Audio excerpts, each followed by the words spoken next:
안녕하세요. 얼마 전 제 인생에서 일어난 기적 같은 사연을 여러분과 공유하고 싶어 이렇게 글을 보냅니다. 저는 평범한 가정에서 태어나 평범하게 자라온 사람입니다. 그리 넉넉하진 않지만 부족할 것도 없는 그런 가정 환경에서 부모님의 사랑을 듬뿍 받으며 큰 외동딸이었죠. 고등학교를 졸업한 후에는 집 근처에 위치한 작은 회사에 취업하게 되었고 회사에서 격리 일을 하며 지냈습니다. 부모님께서는 아파트 단지에서 과일 가게를 하셨어요. 그리 규모가 큰 가게는 아니었지만 꾸준히 찾아주시는 단골 손님들 덕에 생계를 유지하는 데는 무리가 없었습니다. 그렇게 저희 가족은 무난하고 행복한 일상을 보내고 있었습니다. 지금 빨리 병원으로 와줘야겠다. 네 엄마가 교통사고가 나서 실려왔는데 상태가 많이 안 좋다고 하는구나. 자세한 얘기는 네가 오면 해주겠다고 해서 방금 막 긴급수술 들어갔어. 회사에서 이러던 중 갑작스럽게 걸려온 전화에 정신없이 병원으로 달려갔습니다. 도착한 병원에서 의사가 했던 말은 청천벽력과도 같았습니다. 커다란 트럭 바퀴가 어머니의 상체를 짓눌러서 장기들의 손상이 심하다고 했습니다. 급하게 수술에 들어가기는 했지만 수술 결과가 성공적일 가능성도 적고 성공한다고 해도 정상적인 몸으로 돌아가기는 힘들 것이라는 소식이었습니다. 수술방 앞에서 아버지와 밤새 어머니를 기다리는 동안 하염없이 눈물만이 쏟아졌습니다. 왜 하필 우리 가족에게 이런 비극이 일어난 걸까? 이대로 어머니를 영영 못 보게 된다면 어찌 살아야 하나? 고통스럽던 새벽이 지나고 어머니께서는 결국 그렇게 눈을 감으셨습니다. 너무나 갑작스러운 이별에 저와 아버지 모두 큰 충격에 빠졌습니다. 아버지께서는 운영하시던 과일 가게를 닫고 술독에 빠져 사셨고 저 또한 다니던 회사에 휴가를 내고 방에만 박혀 살았습니다. 당시에는 세상이 너무나 원망스러웠어요. 그날 그 시간에 그 길을 지나가시던 어머니도 전방을 주시하지 않은 채 어머니를 발견하지 못했던 트럭 기사도 병원으로 실려가신 어머니를 구해내지 못한 의사들도 세상이 전부 미웠고 하루하루가 고통스러웠습니다.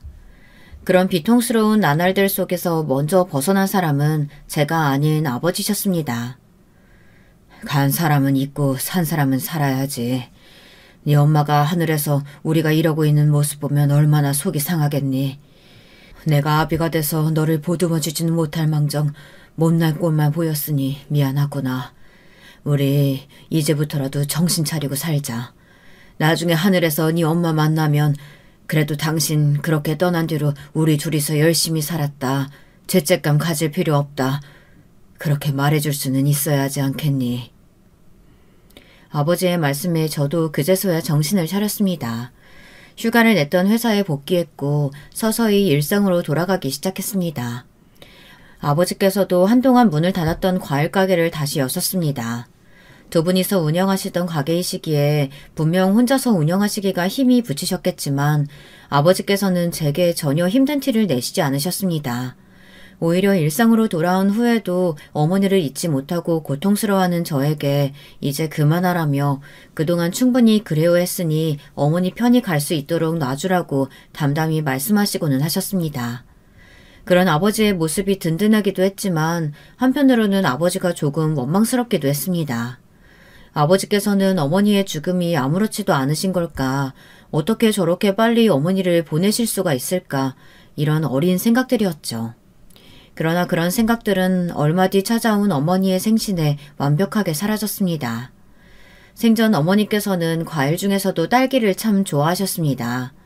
마침 어머니의 생신도 겨울에 있던 터라 저희 가족은 어머니의 생신 때마다 가게에 납품된 딸기 중에 가장 좋은 딸기를 고르고 골라 함께 먹곤 했었죠. 딸기를 함께 드실 어머니는 이미 이 세상뿐이 아니셨지만 아버지께서는 그날도 딸기 박스를 들고 집에 돌아오셨습니다. 그리고 박스에서 가장 예쁜 딸기를 골라 정성스럽게 씻어낸 뒤 어머니의 영정사진 앞에 내려놓으셨죠. 아버지께서는 그렇게 한참 동안 어머니의 영정사진 앞에서 우셨습니다. 어머니가 돌아가셨던 날에도 어머니의 장례식장에서도 그렇게 우는 아버지의 모습을 보지 못했었는데 아버지께서는 정말 너무나도 서럽게 우셨습니다. 제가 차마 말을 걸 수도 없을 정도로요. 그 뒤로 세상에 둘만 남은 아버지와 저는 더욱 서로를 의지하며 살아갔습니다. 안녕하세요. 이런 곳에서 다 뵙네요. 집이 과일 가게를 하셨나 봐요. 저도 여기 근처에 살거든요. 저희 어머니 단골 가게인데 오늘은 몸이 안 좋으셔서 제가 대신 왔어요. 귤 한 봉지만 주시겠어요? 그래도 아는 사이인데 제일 좋은 걸로 챙겨주실 거죠? 그러던 어느 주말 아버지를 도와 과일 가게에서 일을 하던 중 가게에서 익숙한 얼굴과 마주쳤습니다. 당시 제가 일하던 회사의 대리님이었어요. 평소 대리님께서는 능청스럽고 싹싹한 성격으로 회사 사람들 모두와 두루두루 친하게 지내시는 분이었습니다. 저와도 오며 가며 인사 정도는 하는 사이였고요. 반가운 얼굴에 저도 웃으며 인사를 드리고는 제일 예쁘고 실한 귤들로 골라 한 봉지를 담아드렸습니다. 그 뒤로 대리님께서는 꽤 자주 저희 가게에 찾아오셨습니다. 그렇게 자주 얼굴을 맞대니 자연스레 대화도 많아졌고 점점 가까운 사이가 되어갔습니다. 저 이쯤 되면 눈치채셨을 것 같은데 저 그쪽 밭에 관심 있습니다. 그래서 매일같이 과일 사러 갔던 거예요. 저희 어머니께서 이제 과일 좀 그만 사오라고 성하셔서. 물론 과일이 맛없다는 뜻은 전혀 아닙니다. 혹시 다음 주 주말에 저랑 식사 한번 하시겠어요? 저도 매일같이 가게에 들러주시는 대리님께 어느 정도 호감이 있는 상태였기에 식사 제안을 기쁜 마음으로 수락했습니다. 그렇게 저희 둘은 연인 사이로 발전했고 결국 결혼을 약속한 사이가 되었습니다. 그러나 막상 결혼을 하려니 걱정이 앞서더군요. 제가 결혼을 하게 되면 혼자 남으실 아버지 때문이었습니다. 어머니께서 돌아가신 뒤로 저와 아버지는 서로에게 깊게 의지하며 지내왔기에 아버지를 두고 떠날 마음이 쉬이 들지는 않았습니다. 이런 고민을 남편에게 털어놓으니 남편은 걱정하지 말라며 그렇게 아버님이 걱정되면 당신이 모시고 살면 되지 않냐고 명쾌한 답을 주었습니다. 기쁜 마음으로 아버지께 소식을 전하니 아버지께서는 오히려 고개를 가로저으셨습니다. 난 너랑 사위랑 같이 살 마음 없다. 사위가 정말로 나랑 같이 살고 싶어 너한테 그렇게 말했겠니? 네가 오죽 내 걱정을 많이 했으면 결혼을 했으면 나한테 신경 쓸 게 아니라 네 신랑한테 더 잘해야지. 이제부터 가게도 나 혼자 할 테니 굳이 도와주러 올 필요 없다. 가끔 전화해서 안부나 전해줘라. 아버지의 단호한 말씀에 결국 저와 남편은 신혼집을 따로 차렸습니다. 친정과 시댁에서 모두 가까운 위치였어요. 알고 보니 남편도 홀어머니를 모시고 살고 있었기에 저희는 서로 양가 어른들을 부모님처럼 생각하고 잘 챙기며 살기로 약속했습니다. 그렇게 행복한 신혼생활이 시작되었고 얼마 지나지 않아 아이가 생겼습니다. 점점 불러오는 배를 안고 출퇴근을 하던 제게 남편은 일을 그만두고 집에서 살림을 하는 게 어떻겠냐고 물어왔습니다. 고민하던 저는 결국 회사를 그만두었고 집안일을 하며 아버지의 과일 가게를 도우러 다니게 되었습니다. 시간이 흘러 남편은 회사에서 승진을 해 과장이 되었고 아이도 건강하게 태어났습니다. 건장한 사내아이였죠. 아버지께서는 손주를 몹시 예뻐하셨어요. 아이가 태어나니 이곳저곳 돈 쓸 곳이 늘어났고 생활은 조금 더 빠듯해졌지만 그래도 저와 남편은 참 행복했습니다. 하루하루가 다르게 자라나는 아이를 보며 매일같이 웃는 나날들이 계속되었습니다. 여보, 놀라지 말고 들어. 우리 회사가 부도가 난 것 같아. 최근 들어 회사 분위기가 이상하더라니 사장이 무리하게 사업 규모를 늘리려다가 일이 잘못됐나 봐. 오늘 회사에 빚쟁이들이 쳐들어와서는 난리를 쳐놓고 갔어. 사장은 이미 도망갔다고 하더라고. 갑작스런 회사 부도 소식에 가슴이 철렁했습니다. 남편과 제가 다니던 회사는 작은 규모의 중소기업이었어요. 그래도 직원들 모두 성실했고 큰 문제 없이 굴러가던 회사였는데 갑자기 부도라니. 다행히 어느 정도 저축했었던 돈이 있었기에 당장은 큰 문제가 없었지만 통장 잔고가 그리 넉넉하지는 않았습니다. 괜찮아 여보. 새 회사 찾으면 되지. 당신 능력 있는 사람이니까 금방 다시 일할 수 있을 거야. 그 전까지는 모아놓았던 돈으로 아껴서 생활하면 돼. 너무 걱정하지 마. 그렇지만 저는 애써 남편을 안심시켰습니다. 하루아침에 직장을 잃은 남편이 얼마나 시리가 컸겠어요. 비록 여유 있는 형편은 아니었지만 당장 다음 달부터 생활비는 어떡할 거냐며 남편을 닥달하고 싶지는 않았습니다.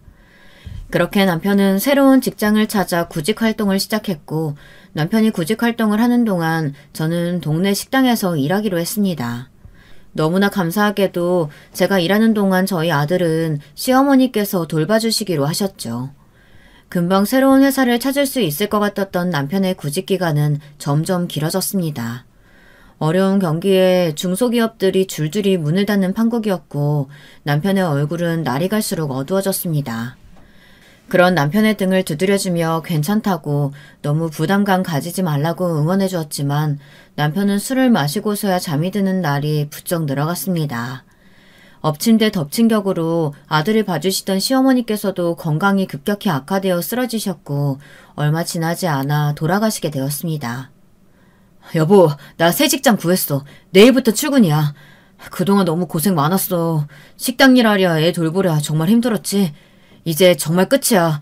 우리 다시 옛날처럼 돌아가는 거야. 그러던 어느 날 집에 돌아온 남편이 기쁜 목소리로 구직 소식을 전했습니다. 오랜만에 보는 미소 띤 남편의 얼굴에 덩달아 저도 눈물이 났어요. 저희 부부는 얼싸안고 기쁨을 나눴습니다. 그렇게 저는 식당 일을 그만두었고 다시 집에서 살림을 하며 평온했던 일상으로 돌아가게 되었습니다. 직장에 출근하기 시작한 남편은 새로운 일에 적응하기가 힘든지 항상 피곤한 얼굴로 집에 돌아왔습니다. 직장과 집의 거리가 전보다 멀어졌다며 새벽같이 집을 나섰고 야근을 하는 일도 잦아졌습니다. 제가 새로운 회사에 대해 물을 때마다 남편은 항상 피곤하다며 이야기를 미뤘습니다. 회사가 정확히 어디에 위치해 있는지, 회사 이름은 무엇인지, 남편이 회사에 출근해서 어떤 업무를 하고 있는 건지 아무것도 제대로 알 수가 없었어요. 하지만 그저 전에 다니던 회사와 비슷한 일을 하고 있겠거니 추측해 볼 뿐이었습니다. 뭐가 어찌됐든 남편은 꾸준하게 월급을 가져왔고 조금 피곤해 보이는 것만 빼면 특별히 수상한 점은 없었으니까요. 그렇게 남편의 새로운 회사에 대해 아무것도 모른 채로 지내던 어느 날이었습니다. 그날도 남편은 야근을 했다며 늦은 시간에 집에 돌아왔고 피곤한 얼굴로 잠이 들었습니다. 그날따라 저는 이상하게 잠이 오질 않아 한참을 뒤척이던 중이었어요. 깊은 잠에 들었던 것 같은 남편이 조심스레 침대에서 일어났습니다. 그러더니 발소리를 죽이고 방 밖으로 빠져나가더라고요. 처음에는 화장실이라도 가나 싶었는데 얼마 지나지 않아 현관문이 열리는 소리가 났어요. 순간 몽롱하던 정신이 번쩍 들며 저도 자리에서 일어났습니다. 급하게 외투를 챙겨 입고 현관 밖으로 나서니 엘리베이터가 1층을 향해 가고 있었습니다. 정신없이 계단을 뛰어내려가 아파트 단지 밖으로 나섰습니다. 익숙한 뒷모습이 시야에 잡혔고 그대로 남편을 뒤따라갔습니다. 이 새벽에 도대체 어딜 가고 있는 걸까? 설마 바람이라도 피는 건 아니겠지. 전혀 그런 낌새가 없었는데 불안한 마음에 심장이 터질 듯 뛰었습니다.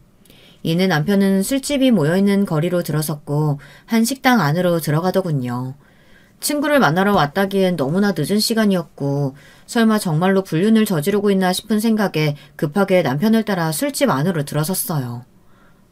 여보, 당신이 여긴 어떻게... 설마 집에서부터 쫓아온 거야? 놀란 얼굴의 남편은 웬 취객을 부축하고 있었습니다.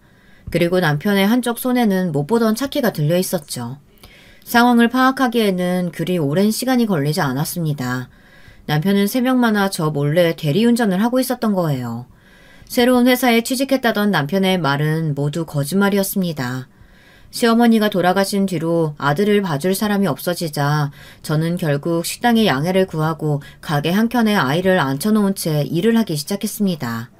아이는 대부분 혼자서 숙제를 하거나 책을 읽으며 얌전하게 앉아 있었지만 집에 가고 싶다며 찡얼대거나 장난을 치는 일도 잦았습니다.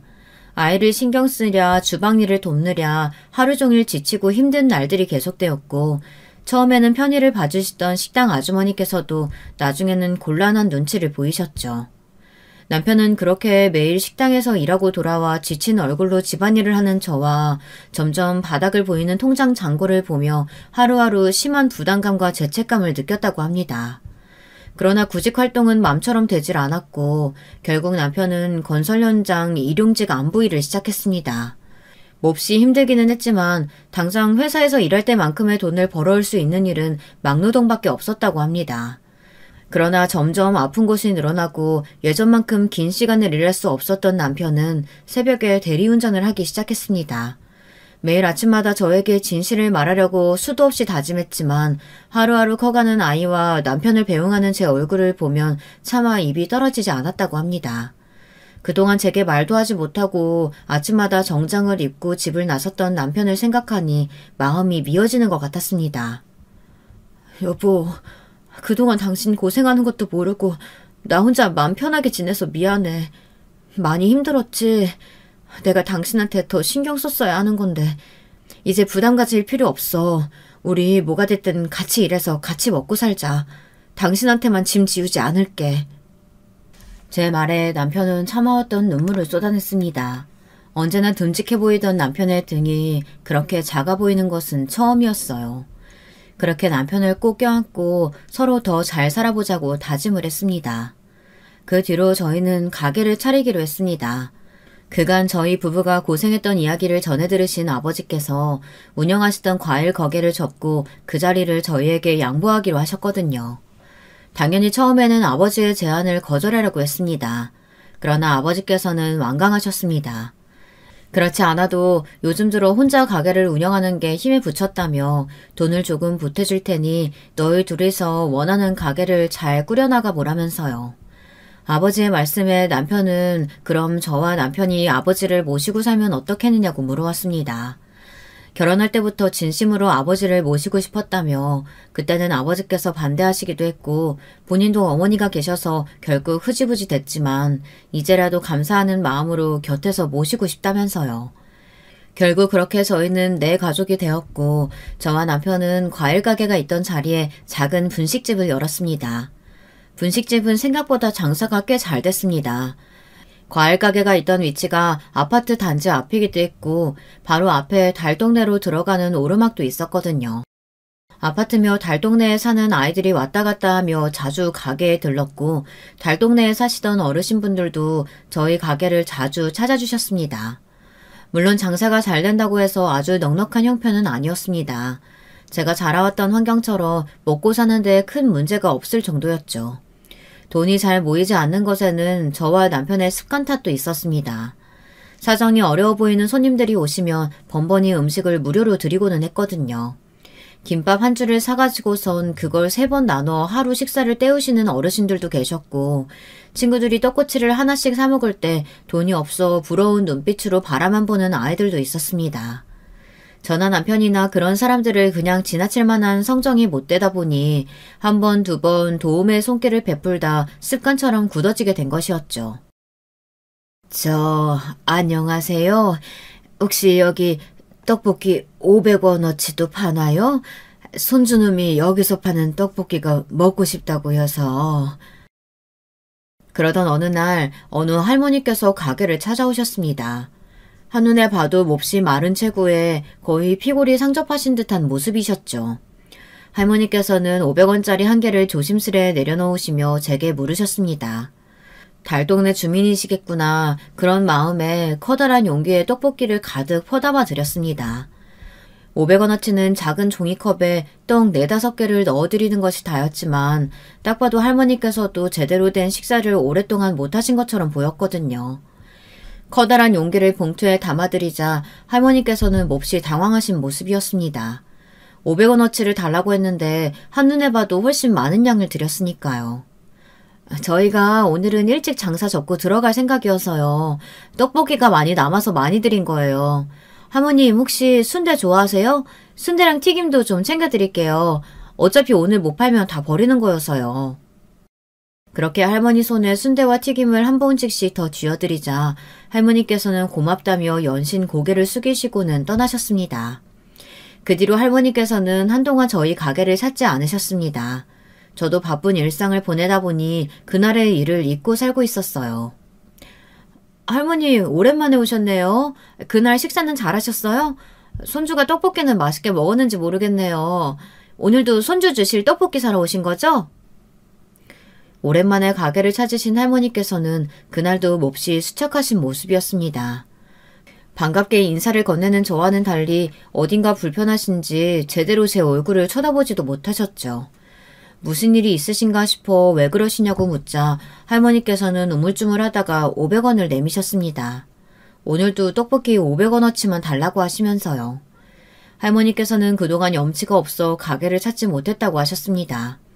가게를 일찍 닫을 거라는 제 말과 달리 분식집은 밤 늦게까지 불이 켜져 있었고 그 모습을 보신 할머니께서는 마음 한켠이 불편하셨다고 합니다. 그날 제가 드렸던 음식은 몹시 맛있게 드셨다고 오늘은 괜찮으니 꼭 500원어치만 달라고 말씀하시는데 못 뵌 새에 얼굴이 더 수척해지신 것 같아 저도 마음이 좋지 않더군요. 결국 점심시간인데 식사는 하셨냐고 묻곤 저도 이제 막 밥 먹으려고 하던 참인데 같이 드셔달라며 할머니를 식탁에 앉혔습니다. 따뜻한 밥과 국 그리고 반찬 몇 가지를 내 상을 차리고는 저 혼자 먹기 적적해서 그런 거라며 편하게 드시라고 이야기를 건넸습니다. 밥을 먹는 동안 할머니께서는 이런저런 이야기를 해주셨습니다. 제 예상대로 할머니는 달동네에 사시는 분이셨습니다.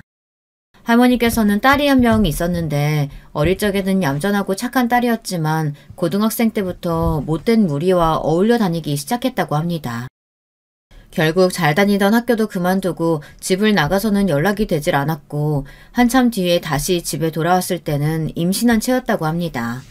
아이 아빠가 누군지 물었지만 딸은 모른다는 대답으로 일관했고 그렇게 할머니 입장에서는 귀한 딸을 임신시킨 남자의 정체도 모른 채 산딸이 되었습니다. 딸은 임신한 채로 집에 돌아왔을 때부터 몸 상태가 좋지 않았는데 출산을 하며 고생을 심하게 했는지 아이를 낳은 후로 시름시름 앓았다고 합니다. 태어난 아이도 선천적으로 뇌혈관에 기형이 있어 몸이 약했고 할머니께서는 매일 폐지를 주워다 팔며 딸과 손주를 먹여 살렸다고 하셨습니다. 그러던 어느 날 그날도 할머니께서는 늦은 밤까지 폐지를 줍다 집에 돌아가셨는데 아이 울음소리가 대문 밖까지 쩌렁쩌렁하게 울리고 있었다고 합니다. 무슨 일인가 싶어 서둘러 방에 들어갔더니 딸은 바닥에 엎어져 있었고 그 옆에서 손주가 울고 있었습니다. 놀란 마음에 딸을 그대로 들쳐업고 병원 응급실로 향했지만 딸은 이미 숨을 거둔 뒤였습니다. 가난한 형편에 치료는커녕 제대로 된 식사조차 챙겨 먹질 못했으니 극심한 영양실조 상태였다고 합니다. 그렇게 딸을 잃은 후로 할머니께서는 깊은 슬픔에 빠지셨습니다. 그러나 지치지도 않는지 옆에서 울고 있는 손주를 보며 기운을 차리셨다고 합니다. 할머니께서는 당시 딸을 데리고 갔었던 병원 의사선생님의 도움으로 기초수급자 신청이며 국가에서 받을 수 있는 지원들을 처음으로 알게 되셨다고 합니다. 요즘 같은 시대에는 나라에서 사람을 보내거나 다방면으로 관리해 어려운 사람들을 돕고 있지만 당시만 해도 복지의 사각지대가 많은 시절이었으니까요. 손주가 태어날 때부터 가지고 있던 희귀병은 뇌혈관 기형이라는 병이었는데요. 정상적인 뇌와 다르게 모세혈관이 생기지 않고 뇌동맥에서 뇌정맥으로 바로 연결되는 혈관 덩어리를 형성하는 질환이라고 했습니다. 덕분에 뇌출혈이며 뇌경색 등 뇌 관련 질환이 일반인보다 일어날 가능성이 훨씬 높았고 당시 간질 발작이라고 불렸던 뇌전증도 자주 일어났죠. 요즘에야 간질이 전염병이 아니라는 사실을 다들 알고 있지만 당시만 하더라도 간질 환자를 기피하는 문화가 있었으니 손주는 학교에서도 따돌림을 당하고 있었다고 했습니다. 의사선생님의 도움으로 나라에서 받을 수 있는 지원을 신청해 한 달에 한 번씩 병원에 가서 약을 받아 먹고 있는 상황이었지만 더 좋은 치료를 받거나 정밀한 검사를 받을 수 있는 형편은 아니었기에 발작이 일어나거나 손주가 머리가 아프다고 하면 그저 가만히 진정되기만을 기다리신다고 하셨죠. 눈에 넣어도 아프지 않을 손주가 눈앞에서 고통을 호소하는데 해줄 수 있는 것이 아무것도 없는 할머니의 마음이 얼마나 찢어지셨을까요? 국가에서 나오는 지원금과 매일 폐지를 주어서 버시는 돈을 합쳐도 형편은 결코 넉넉치가 않았고 할머니께서는 본인 입에는 아무것도 넣지 않으시더라도 어떻게든 손주를 먹여 살리는 데 급급한 상황이셨습니다. 이런 눈물 나는 사연을 듣고서 여러분들이라면 어떻게 반응하시겠어요? 저는 그 자리에서 정말 펑펑 울고 말았습니다. 돌아가신 저희 어머니 생각이 나기도 하고 그동안 할머니께서 해오셨을 고생들이 떠올라 마음이 너무 아프더라고요. 그렇게 그날도 할머니 손에 음식들을 잔뜩 쥐어 보내드리고 얼마 후에 달동네 끄트머리에 있는 할머니 댁을 찾아갔습니다. 처음 만난 할머니의 손주는 저희 아들과 비슷한 또래로 보였습니다. 한눈에 봐도 마른 체구에 핏기 없는 얼굴이었지만 저를 보고는 해맑게 웃는 미소가 너무 예뻤습니다. 바리바리 챙겨갔던 떡볶이며 튀김들을 상에 깔아주자 아이는 너무 좋아했습니다. 손주가 가장 좋아하는 음식이 떡볶이라고 하더라고요. 매일 학교가 끝나고 돌아가는 길에 저희 분식집을 지나쳤는데 떡볶이는커녕 떡꼬치 하나 사 먹을 돈도 없어 그저 부러운 눈으로 가게 안에서 떡볶이를 먹는 친구들을 바라만 봤다고 합니다. 고생하시는 할머니와 어려운 집안 사정을 잘 알고 있었기에 차마 떡볶이 얘기를 못 꺼내다가 유난히도 머리가 많이 아팠던 날 처음으로 떡볶이가 먹고 싶다는 말을 했다고 합니다. 그 말을 들으신 할머니께서 500원을 들고 저희 가게에 찾아오셨고 그날 손주는 꿈에 그리던 떡볶이를 처음으로 맛보게 되었습니다. 처음 맛본 떡볶이는 상상했던 것보다 훨씬 맛있었고 그날 이후로 손주는 가장 좋아하는 음식이 떡볶이가 되었다고 했습니다. 세상에는 더 좋은 음식들이 차고 넘치는데 겨우 떡볶이가 뭐라고 허겁지겁 상에 놓인 분식들을 집어먹는 아이를 보니 마음이 참 안쓰럽더라고요. 할머니께서는 이런 외진 곳까지 뭐하러 고생스럽게 찾아왔냐며 앞으로는 이러지 않아도 된다고 말씀하셨습니다. 그렇지만 저는 그 뒤로도 자주 할머니 댁을 찾아갔습니다.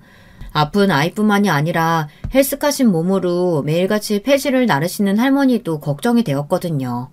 식사는 잘 챙겨 드시는지 어디 아픈 곳은 없으신지 혹여나 갑자기 쓰러지시면 들여다봐줄 사람도 없을 텐데 이런 생각에 한 달에 2번씩 떡볶이며 튀김이며 분식들을 잔뜩 들고 얼굴을 비추곤 했습니다. 그러던 어느 날이었어요.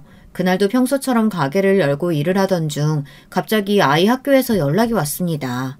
친구랑 싸웠나 아니면 사고로 크게 다치기라도 했나 별별 걱정들이 다 들어 가게를 남편에게 맡기고 급하게 학교를 향했습니다.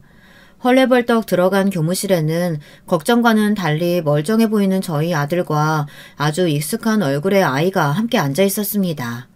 바로 할머니의 손주였습니다. 알고 보니 손주와 저희 아들이 같은 학교 같은 반 친구였던 것입니다. 분식집을 운영하느라 아이 학교에 많이 신경을 기울이지 못하기도 했고 저희 아들도 학교에서 있었던 일을 저에게 먼저 쫑알쫑알 얘기하기보다는 알아서 척척 잘하는 아이였던지라 아들의 반에 아픈 친구가 있다는 사실도 모르고 있었습니다. 그날 할머니의 손주는 학교에서 간질발작을 일으켰고 놀란 아이들은 전부 소리를 지르며 몸을 떠는 아이를 피해 도망갔다고 합니다. 그러나 저희 아들은 도망가지 않고 손주가 다치지 않도록 주변에 있던 날카로운 물건들을 치워줬다고 하더라고요. 그리고 손주가 발작에서 깨어났을 때 아이를 부축하여 간호실에 데려갔다고 합니다. 아이들의 담임 선생님께서는 저희 아들이 아주 가정교육을 잘 받은 것 같다며 본인이 잠시 자리를 비웠을 때 일어난 일이라 큰일이 일어날 수도 있었는데 저희 아들 덕분에 사고 없이 넘어갔다고 말씀하셨습니다. 손주의 보호자인 할머니께 연락을 드려야 했지만 할머니께 연락드릴 방법이 없어 저를 부르셨다고 하더라고요. 할머니 손주의 병에 대해 알게 되었던 날 아들에게 혹시나 그렇게 발작을 일으키는 친구가 있다면 이렇게 대처하라고 가볍게 일러줬던 것을 기억하고 있었던 모양이었어요. 아들이 너무나 기특하고 대견해 그날은 간만에 외식을 했던 기억이 납니다. 물론 할머니를 모시고 남편까지 5명이서 함께요. 그날 이후로 저희 아들과 할머니의 손주는 아주 친한 사이가 되었습니다. 이전까지는 간지를 무서워하던 반 친구들도 저희 아들 덕에 할머니의 손주와 점점 친하게 지내게 되었다고 합니다. 아픈 몸 탓에 소극적인 성격이었던 손주는 날이 갈수록 밝아졌고 할머니께서도 저와 아들에게 몹시 고마워하셨습니다. 그렇게 평화로운 나날이 계속되던 어느 날이었습니다. 문득 달력을 보니 할머니를 찾아뵌 지 시간이 꽤 지났더라고요. 간만에 할머니 댁에 찾아뵐 겸 가게도 일찍 정리하고 분식들과 제가 먹으려고 가져왔었던 과일들을 손에 한가득 들고 언덕길을 올랐습니다. 익숙한 대문이 보이자 밖에서부터 할머님 저 왔어요 라고 소리를 질렀는데 이상하게 인기척이 전혀 느껴지지 않았습니다. 할머니께서는 폐지를 주우러 나가셨다고 쳐도 이 시간이면 분명 손주가 집에 혼자 있어야 했는데 말이죠. 불안한 마음에 가져온 것들을 문 앞에 내려두고 급하게 안으로 들어섰습니다. 집안은 완전히 싸늘했습니다. 사용하시던 가구며 주방 도구들은 여전히 제자리에 놓여 있었지만 아무렇게나 열려있는 서랍이며 난장판이 되어있는 옷가지들이 급하게 짐을 챙겨 나간 티가 역력했죠. 할머니께 무슨 일이 생긴 걸까 가슴이 쿵쾅쿵쾅 뛰었습니다.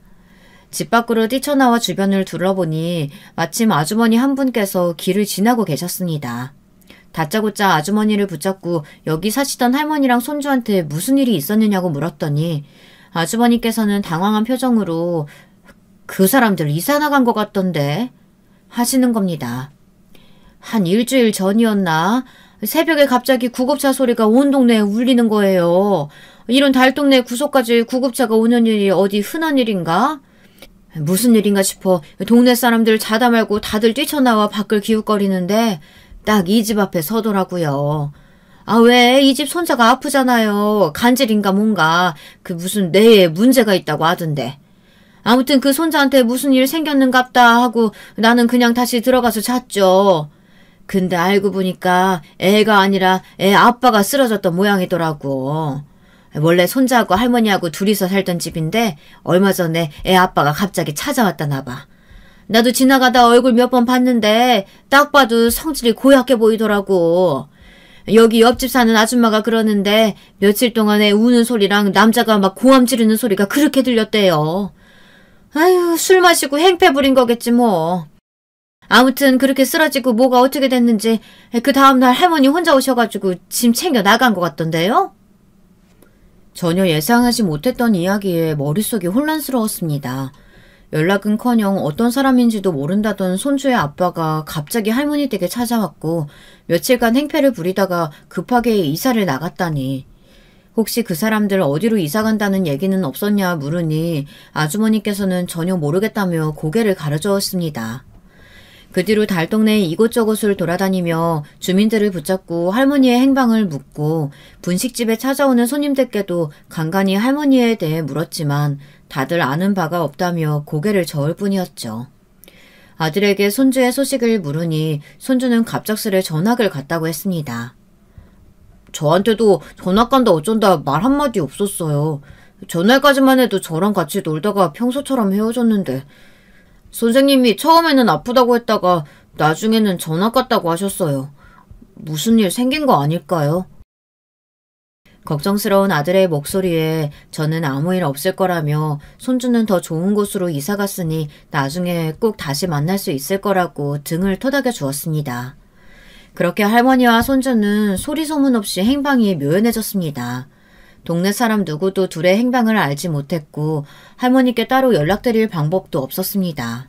갑작스레 찾아온 아이의 아빠에게 협박을 당하신 건 아닐까, 혹시 손주의 건강이 급속도로 나빠진 건 아닐까 온갖 나쁜 상상이 들었지만 제가 할 수 있는 일은 아무것도 없었습니다. 그렇게 결국 걱정스러운 마음만을 남겨둔 채 시간은 흘러갔습니다. 하루, 한 달, 1년 바쁜 일상을 보내다 보니 자연스레 할머니와 손주의 일은 잊혀졌고 그렇게 10년이라는 세월이 지났습니다. 저와 남편은 여전히 그 자리에서 분식집을 운영했고 초등학생이었던 저희 아들은 고등학생이 되었습니다. 치맛바람이다 뭐다 아이 교육에 열을 올리는 다른 엄마들과 다르게 저는 바쁜 가게 일 탓에 아들에게 크게 신경을 기울이지 못했습니다. 보통 그 나이 때 아이들은 사춘기 덕에 부모와 어색해지기 마련일 텐데 저희 아들은 언제나 제게 엄마 하면서 먼저 살갑게 말을 걸어오고는 했어요. 넉넉하지 못한 형편에서 그 흔한 학원도 한번 보내주지 못했는데 아들은 학교 공부며 집안일이며 뭐든 혼자서 척척 해내는 아이였습니다. 내가 전생에 무슨 복이 있어서 이런 아들을 낳았나 하고 그런 생각을 했던 것이 한두 번이 아니었습니다. 그러나 불행은 언제나 사람이 가장 행복할 때 찾아온다고 하죠. 너무나 행복하던 저희 가족에게 불행은 아주 갑작스럽게 찾아왔습니다. 아드님 상태가 아주 심각합니다. 수술 자체는 성공적으로 마무리되긴 했지만 워낙 병원에 실려올 때부터 상태가 좋지 않았어요. 왼쪽 갈비뼈가 부러지면서 심장과 폐에 심한 손상이 있습니다.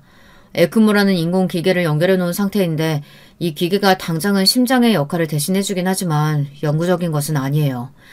아드님의 심장이 이미 혼자서는 제 역할을 하지 못하기 때문에 에크모 치료를 하면서 심장 이식을 기다려야 할 것 같습니다.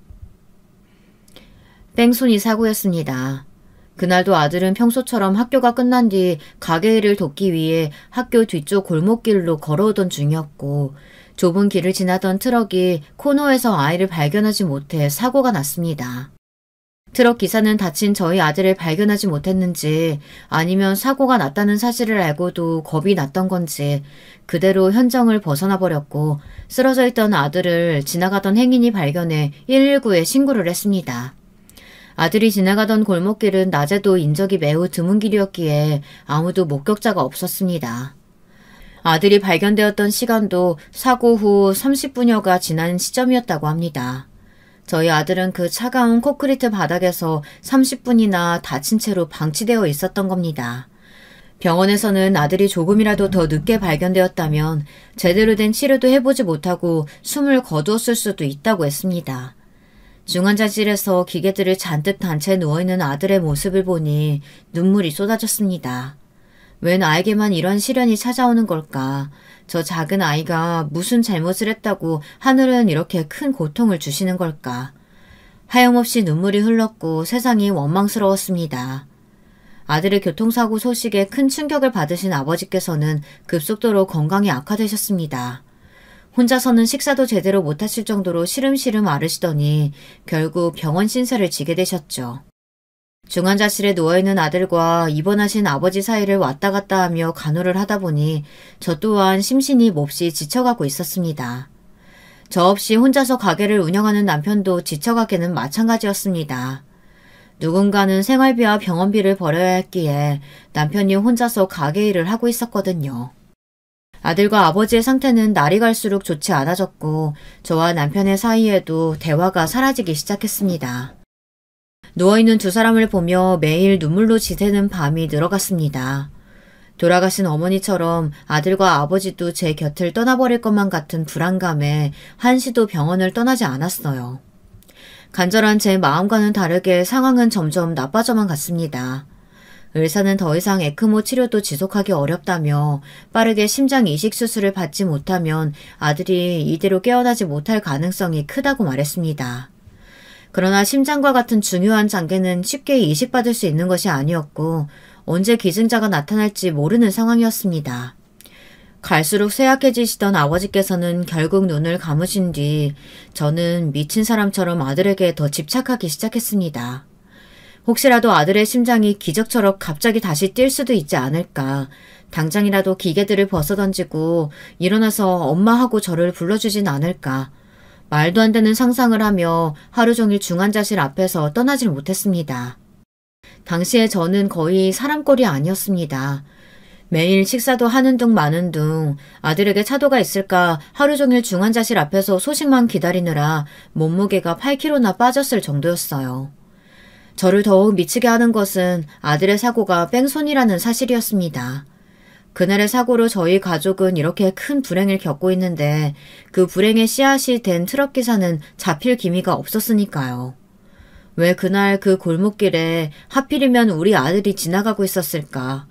평소에 아이가 가게 일을 돕지 않았었다면 그날 학교가 10분이라도 일찍 끝났었다면 그 트럭 기사가 조금이라도 주변을 잘 살폈다면 골목길에 지나가는 사람이 한 명이라도 더 있었다면 수많은 상상들이 매일같이 저를 괴롭혔고 그러다 보면 차오르는 울분에 정말 미칠 것만 같았습니다.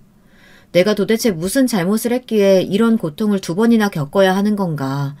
억울한 마음을 사로잡혀 스스로는 물론이고 가게 일이며 남편이며 주변에도 전혀 신경을 기울이지 못하고 있었죠. 당신 이제 그만 좀 해. 솔직히 말해서 당신이 병원에 붙어있는다고 해서 뭐가 달라지는 거 아니잖아. 애 눈 떴을 때 당신 그런 꼴로 맞이할 거야? 당신 마음 힘든 거 잘 알아. 장모님도 교통사고로 돌아가셨고 장인어른께서도 너무 갑작스럽게 떠나셨으니까. 그렇다고 그렇게 다 내팽개치고 병원에만 붙어있으면 뭐가 나아져?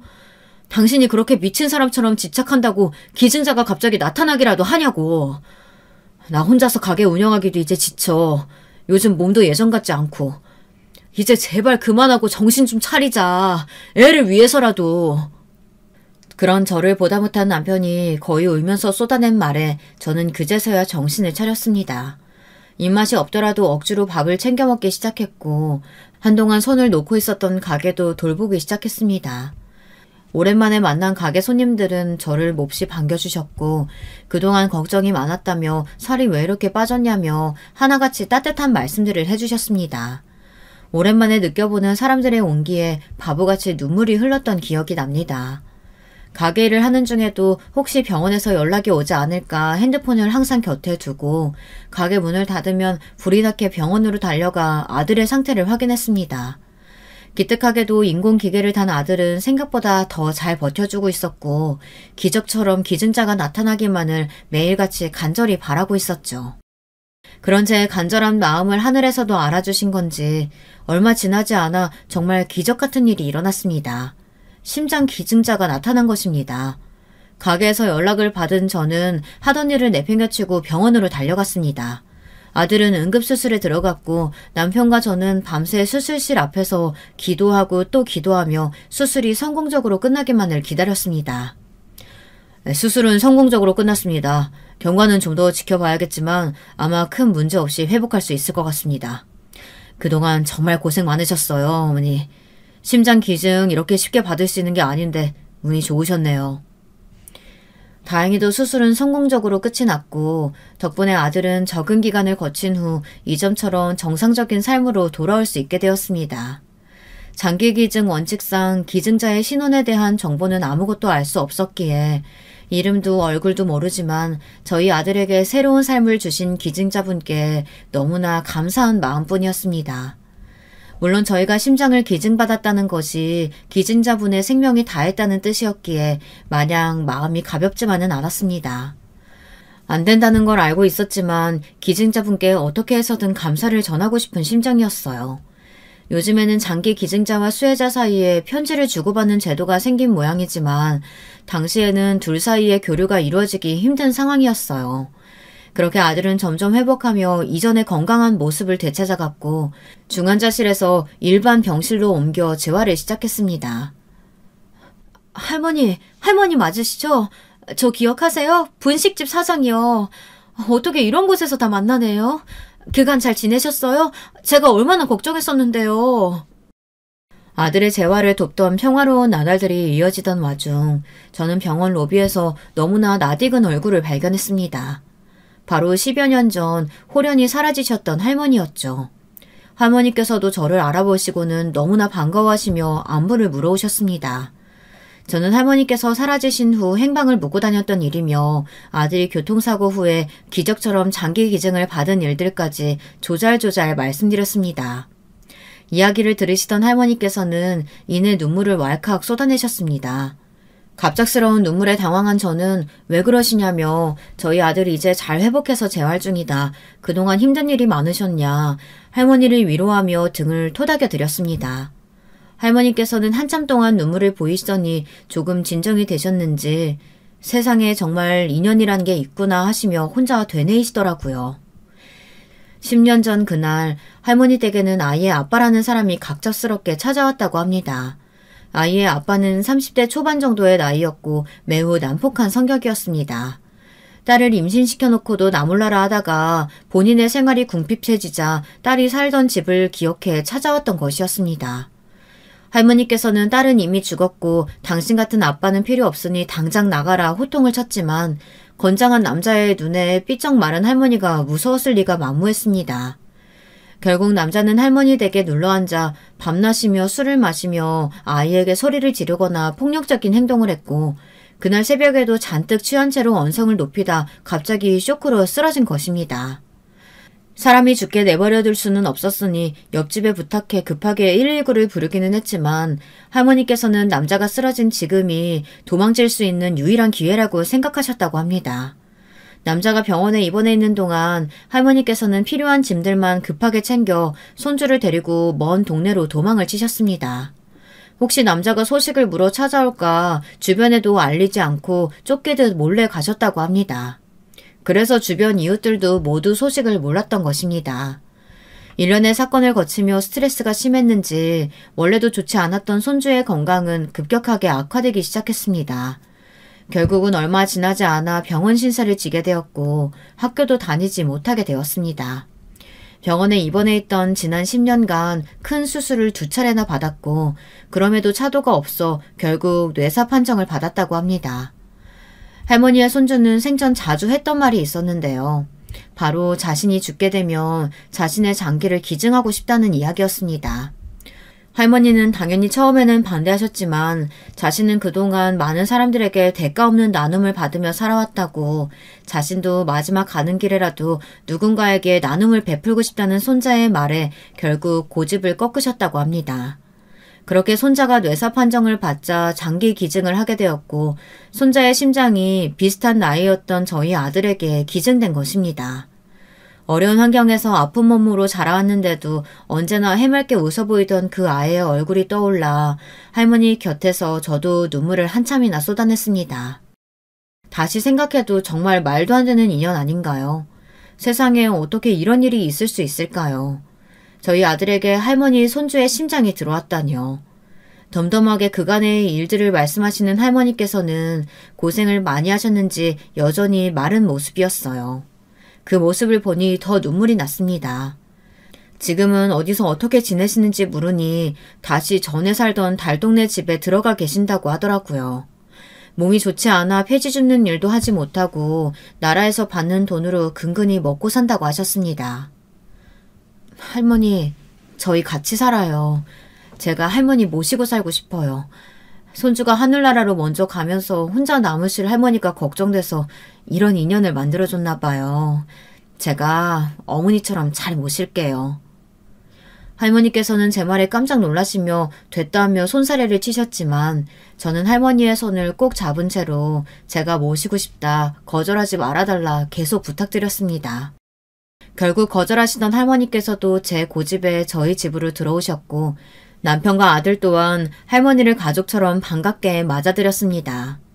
그리고 얼마 지나지 않아 저희 가족에게 또 한 가지의 희소식이 찾아왔습니다. 바로 뺑소니범이 잡힌 것입니다. 사고 후 한참 동안 목격자가 한 명도 나오지 않아 거의 포기한 상태였는데 알고 보니 저희 가게에서 도움을 받으셨던 달동네 주민분들이 분식집 아들이 사고가 났다며 저희 부부를 대신해 이리저리 증거를 찾아주셨던 것이었습니다. 아쉽게도 목격자는 찾지 못했지만 달동네 주민들 사이에 소문이 파다하게 퍼져 그날 그 골목을 지날 만한 트럭들의 후보가 추려졌고 결국 그 증거를 토대로 뺑소니범을 체포했다고 합니다. 한때는 세상이 참 밉기도 했습니다. 나름대로 남들을 위한다고 위하며 살아왔는데 왜 하늘은 내게 고통을 주는가 원망스러운 나날들이 많았죠. 그러나 결국 제가 베푼 것들은 전부 제게 기적이 되어 돌아왔습니다. 저희 아들은 이제 완벽하게 회복해 이전처럼 잘 걸어다니고 돌아가신 부모님 대신 효도할 수 있는 할머니가 생겼으며 분식집은 여전히 따뜻하고 좋은 손님분들로 넘쳐납니다. 그리고 고통의 시발점이었던 사람은 죗값을 치르게 되었고요. 이보다 완벽한 결말이 어디 있을까요? 저는 앞으로도 베푸는 삶을 살 예정입니다. 그 나눔이 언젠가는 제게 또 다른 기적으로 돌아오리라 믿으니까요. 안녕하세요. 제가 지금보다 더 어렸을 땐 말이죠. 결혼 이야기, 시집 친정 이야기에 관심이 없었으며 그걸 되게 추잡한 주제로 생각했어요. 텔레비전에서나 인터넷에서나 시집 친정 이야기가 판을 치고 기혼자들이 맨날 결혼 생활 이야기로 떠들어대는 게 멋이 없다고 생각했었죠. 아휴, 그랬던 제가 나이를 좀 더 먹으면서 기혼자들의 사연에 흥을 가지게 될 줄 누가 알았겠나요. 일찍 결혼했던 친구가 모임에 나와서 자기 시댁 이야기를 시작하면 야, 그런 구질구질한 주제에 여기로 끌어오지 마. 넌 결혼하기 전부터 예비시댁이 어떻고 저쩌고 말 많더니 결혼해서도 똑같구나. 사람들은 남의 결혼사에 관심 없어. 본인들만 안달인 거지. 너는 눈치 좀 챙겨라. 제가 이런 식으로 핀잔을 몇 번 준 적이 있었거든요. 그때 그 일찍 결혼했던 친구가 저한테 그랬었어요. 너도 지금은 가볍게 연애만 해서 몰라. 너도 결혼할 남자 생기잖아? 그럼 그 상황에 맞춰서 이야기거리가 정말 많아질 거고 누구라도 붙잡고 자기 이야기 하고 싶어서 애가 타게 될걸. 그때는 그 말을 무시했었죠. 전 원래 남의 가정사에 이러쿵저러쿵 떠들거나 깊은 집안 이야기를 주고받는 걸 싫어하기도 했었으니까요. 모임에서 친구들은 제 편을 들어줬고 괜히 시끄러운 시댁 얘기는 하지 말라면서 그 일찍 결혼한 친구를 함께 나무랐었지만 시간이 지나자 정말로 제가 그 일찍 결혼한 친구가 말했던 입장에 놓이게 돼서 얼마나 만감이 교차했는지 몰라요. 제가 진지하게 미래를 논하지 않는 연애만 했어서 몰랐나 봐요. 결혼이란 당사자들만이 아닌 집안끼리의 결합이기 때문에 어쩔 수 없이 스케일이 커진다는 사실을 말이죠. 사실 저에게도 가족이니 시댁이니 그런 얘기 늘어놓는 걸 싫어하게 된 계기가 있었답니다. 친구들은 저를 걱정 하나 없이 사는 팔자 좋은 애라고 여기고 있었지만 실상은 그 속에 오래된 그늘이 있었어요. 저는 이혼 가정에서 자라난 자식이에요. 기억이 닿는 한 가장 오래된 순간부터 부모님의 불화가 가정 안에 있었죠. 원래 저는 제 위로 오빠가 있었대요. 제 기억 속엔 없고 대신 사진 속에서만 남아있는 존재입니다. 그런데 오빠가 교통사고로 허망하게 세상을 떠났어요. 지금은 찾아보기 힘들지만 옛날엔 콩나물 같은 걸 트럭에서 팔았잖아요. 저희 살았던 동네에도 콩나물이랑 두부랑 뒤에 싣고 다니는 트럭이 자주 왔는데 여느 때처럼 엄만 그걸 사러 집을 나섰대요. 빨래를 개고 있는데 밖에서 트럭이 도착한 소리가 나서 지갑부터 챙겨서 나가셨다고 해요. 빌라 밖으로 나오고 나서야 아셨대요. 오빠가 따라 나왔다는 사실을요. 오빠가 자기 방에서 동생들이랑 얌전히 있는 줄로만 아셨던 엄마가 놀라셨죠. 그때 방에는 갓난아기였던 제 여동생 그리고 제가 있었다는데 저는 그때 4살이었고 저랑 장난감 놀이를 하고 있던 오빠가 갑자기 엄마를 따라 나가버린 기억 따위는 남아있지 않아요. 애석한 일이죠. 만약 제가 오빠를 잡았다면 운명이 달라졌을 텐데요. 엄마는 저기 멀리 세워져 있는 트럭에 갈 거니까 먼저 집에 들어가라고 오빠를 떠미셨다고 합니다. 그런데 오빠는 그날따라 땡깡을 피우면서 엄마의 바지가랑이를 잡았다네요. 어라? 정말 이상하다. 이런 거 사러 나올 때 한 번도 따라 나온 적이 없던 애가 오늘따라 왜 이런데? 너무 심심해서 그런가? 엄마는 희한한 일이라고 생각을 하시면서도 한 손엔 오빠의 고사리 손을 잡고 다른 한 손엔 지갑을 쥔 채로 트럭으로 향하셨대요. 그리고 트럭에 다 도착해서 오빠의 손을 놓고 지갑을 여셨다고 합니다. 콩나물 한 봉다리만 담아주세요. 아, 두부는 반모만 주시면 되는데. 어머, 차준아! 안 돼, 이리 와! 그리고 트럭에서 주문을 하던 그 짧은 찰나에 오빠가 갑자기 뛰어가기 시작했대요. 깜짝 놀란 엄마가 오빠를 불렀고 그건 오빠의 짧은 인생에서 마지막 들었던 부름이 되었지요. 달려온 차가 그대로 오빠를 치었던 거예요. 트럭에 가려져 있었던 꼬마아이가 뛰어나오는 것을 차주가 미리 보고 방어하기란 불가능했을 겁니다. 주택가 도로에서 차는 저속주행을 하고 있었지만 오빠의 어린 몸은 그 충격에도 쉽게 생명의 불꽃이 꺼지고 말았어요. 그렇게 오빠라는 존재가 세상에서 사라졌죠. 엄마는 그 이후로 한동안 정신을 놓고 사셨대요. 동네 아주머니들과 크게 싸우기도 하셨었대요. 민서 엄마, 그때 민서 엄마가 트럭 반대편에서 우리 차준이 불렀었지? 이리 오라고 손짓으로 불렀잖아. 왜 불렀어? 왜 오라 그랬어? 이 살인자! 네가 아들을 죽인 거야! 제발 그만해요. 이미 벌어진 일이고 그때 여기 민서 엄마는 차준이를 부른 게 아니라 우리끼리 웃고 떠들고 있었을 뿐이에요. 그걸 손 흔드는 걸로 착각하신 거라고요. 차준이가 왜 우리 쪽으로 갑자기 뛰어왔었는진 우리도 모른다니까. 우리도 얼마나 그때 일로 지금 충격이 큰데 말도 잊지 못할 정도인데. 뭐? 내 앞에서 충격이 크니 뭐니 어쩌고 저쩌? 이것들이 다 죽고 싶어? 니들이 전부 작당하고 내 아들 죽인 거 맞지? 맞잖아. 인정하란 말이야. 엄마는 완전히 이성을 잃고 동네를 쏟아디며 아주머니들과 싸우셨다고 하는데 그 이유는 오빠가 사고를 당했던 그 순간에 맞은편에 그 아주머니들이 계셨기 때문이었어요. 동네 분위기가 흉흉해졌고 콩나물과 두부를 싣고 다니던 트럭은 그 이후로 저희 동네에 도착해도 종소리를 울리지 않았습니다. 원래는 종소리가 울려 퍼지는 게 그 트럭이 도착했던 신호였거든요. 저희 엄마도 집에 있다가 그 소리를 듣고 나가신 거였고요.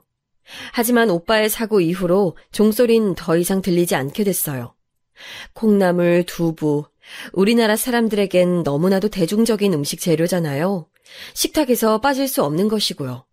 그런데 그날 이후로 저희 집에선 찾아볼 수 없게 됐어요.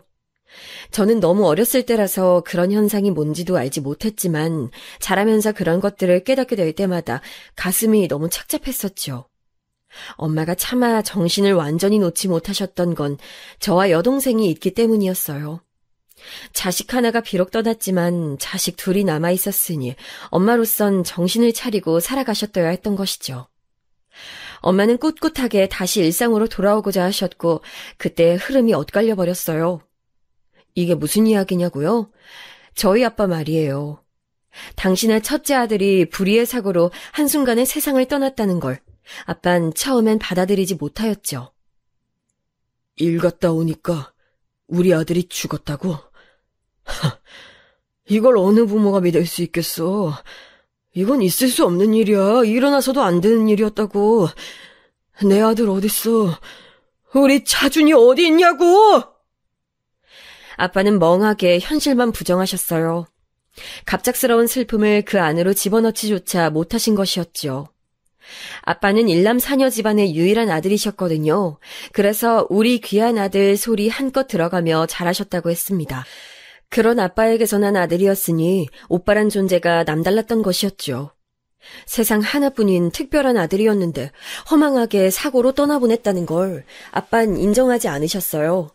친가 쪽 분들도 마찬가지였고요.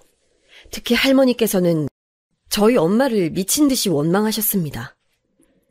자기 새끼 잡아먹고 멀쩡히 사라지든 아침에 눈이 떠지고 밥이 목구멍으로 넘어가? 이 빌어먹을 나쁜 년이 우리 불쌍한 손주의 창창한 앞날을 질투해서 잡아먹었구나! 어렸을 땐 엄마를 향한 할머니의 폭언이 그저 무서웠어요. 어투가 무서웠고 내용도 공포스러웠죠. 그런데 나이가 좀 들면서 할머니의 발언을 곱씹어 보니까 진짜 화가 나더군요. 아무리 할머니께서 손자 잃으신 상실감이 컸다고 한들 눈앞에서 자식 떠나보낸 엄마보다 힘드셨을까요? 그렇게 힘든 엄마에게 이중고를 안겨준 할머니가 정말 원망스럽고 미웠습니다. 할아버지께선 아예 엄마를 무시하셨고요. 고모들도 저희 엄마를 향해 그렇게 부주의한 사람이 어떻게 자식 낳고 키울 생각을 했냐며 신랄한 비판을 끊임없이 쏟아냈어요. 그리고 반면에 외가 쪽은 엄마를 비호하면서 더욱 똘똘 뭉쳤죠. 저는 어렸을 때 왜 무슨 이유로 외가 식구들이 엄마한테 지극정성인지 몰랐는데 오빠의 사고 이후로 친가에서 과하게 비난받고 원망의 화살바지가 된 엄마를 감싸기 위해서 외가 식구들이 그렇게 뭉치게 됐던 것이었더라고요. 엄마가 그러시더라고요. 친정 아니었으면 절대 못 버텼을 거라고 말이죠. 엄마는 두 딸들을 위해 시련을 딛고 다시 일어나셨는데 반면에 시간이 지날수록 아빠는 힘들어하셨어요. 오빠가 떠났을 당시에 강박적으로 이건 현실이 아니다라고 상황을 부정했던 것의 부작용이었죠. 결국 오빠가 떠난 건 지극한 현실이었으니까요. 아빠는 당시에 오빠를 온전히 애도하지 못한 것을 깊이 후회하게 되셨고 그에 따라서 심적 방황을 하게 되셨습니다. 어렸을 땐 아빠의 이런 심리가 이해가 잘 안 됐었는데 나이 들고 나서 생각해보니까 아빠는 집안에서 유일한 아들 대우를 받으며 오냐오냐 소리만 듣고 자란 사람이었잖아요. 그래서 정신적인 충격이라든지 그런 것들에 면역이 좀 없으셨던 것 같아요. 억척스러운 면이 없으셨고 스스로의 잘못을 오롯이 인정할 줄 모르셨으며 자꾸 남 탓으로 돌리는 경향이 강하셨어요. 자란 환경이 우리 아들은 잘못한 거 없어 라는 소리만 들려오는 집안이었으니 그런 아빠가 똑부러졌기 때문에 원체 알아서 잘 처신할 줄 알았던 엄마를 만나 결혼하신 이후로 그런 점을 배우기보다는 그럼 당신이 알아서 잘해 라는 식으로 모든 걸 전가하셨고요. 아빠는 그래서 배우신 게 없었죠.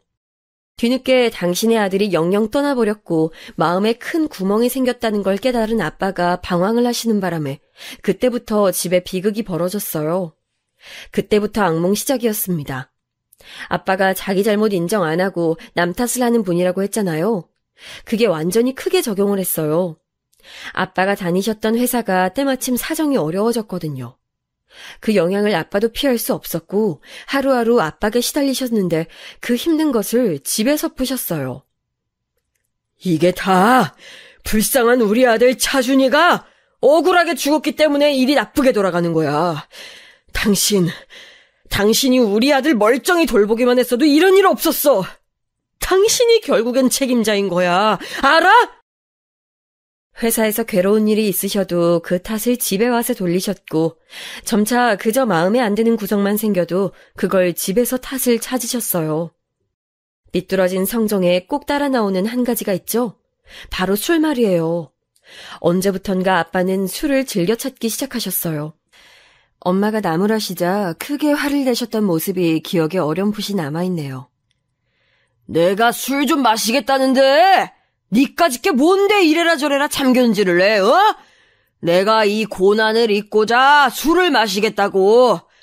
그런데 이 고난이 어디서 왔을까?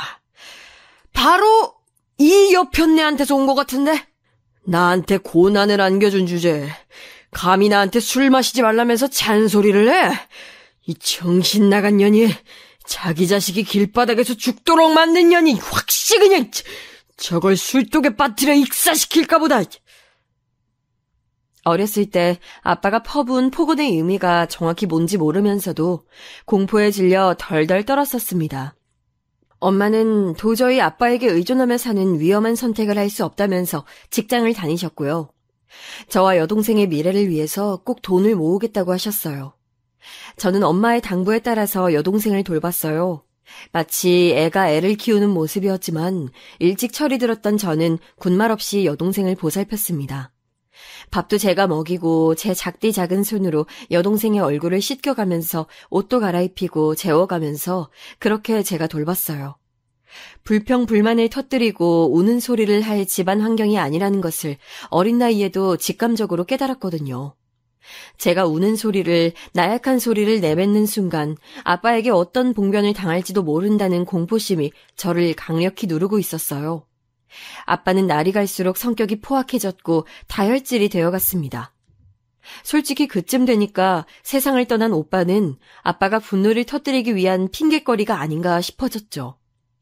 허구한 날 불쌍한 내 아들 타령하면서 그걸 핑계 삼아 술을 드셨고 한참 집에 돌아오시지 않았으며 집안의 물건을 다 깨부셨으니까요. 아빠가 제멋대로 망나니처럼 행동하시는 거랑 일찍 세상을 떠난 오빠가 무슨 관계가 있다는 건지 어린 마음에도 정말 어이가 없었던 것 같아요.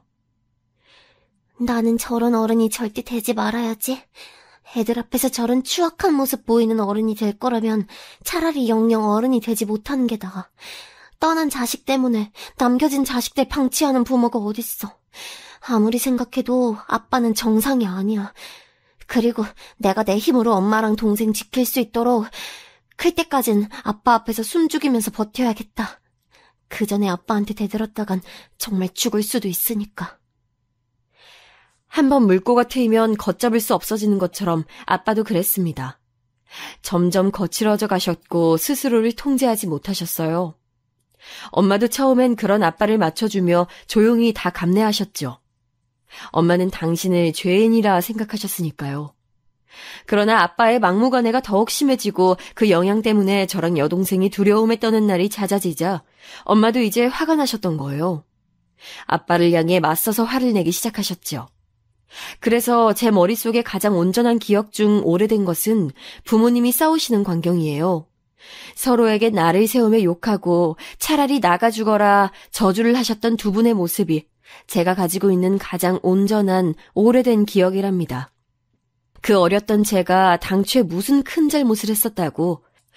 아빠는 그 추운 겨울에 저를 베란다에다가 무릎 꿇려 놓으셨었는데 제가 눈물 콧물을 흘리며 잘못했다고 빌어도 들어주지 않으셨어요.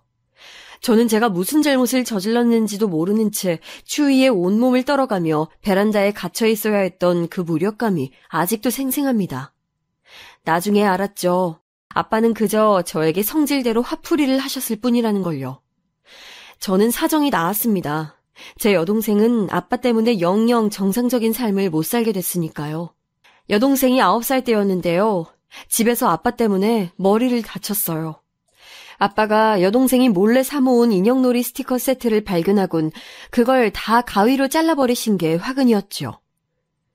이 정신머리 없는 게 자기 아빠는 밖에서 개고생하며 돈을 벌어오는데 넌 겨우 이딴 거나 사모으면서 돈을 낭비하고 있었어?